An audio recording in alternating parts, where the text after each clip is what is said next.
Bulu, selamat menempuh hidup baru ya Bulu. Semoga Bulu menjadi keluarga yang sakinah mawaddah warahmah. Amin amin ya rabbal alamin. Amin. Jadi malu.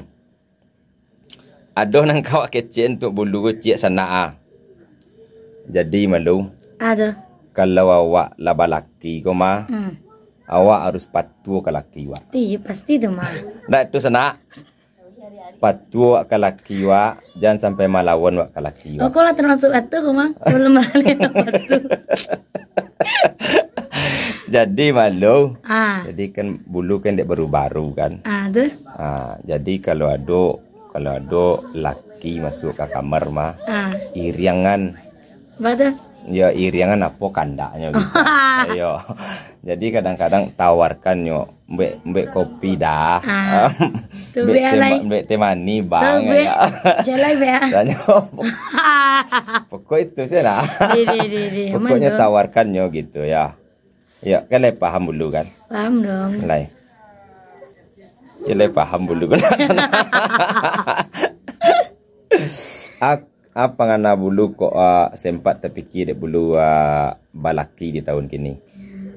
80 kapal mah. Oh 80 kapal. 80 kapal ke sana. Berarti dek 80 kapal kok Bulu bunyi balaki le maya. Iya.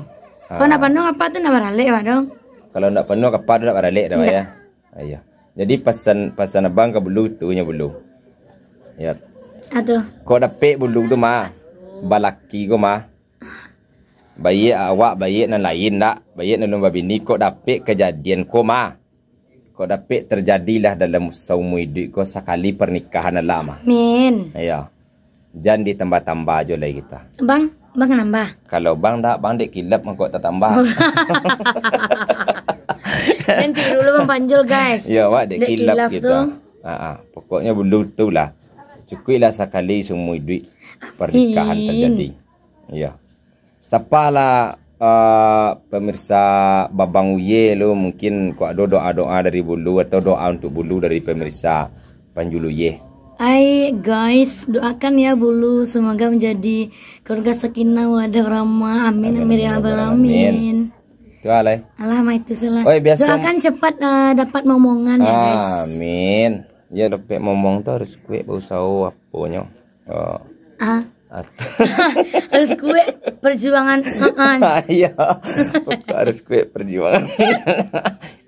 Nya tu gitu. Lalu. Lalu.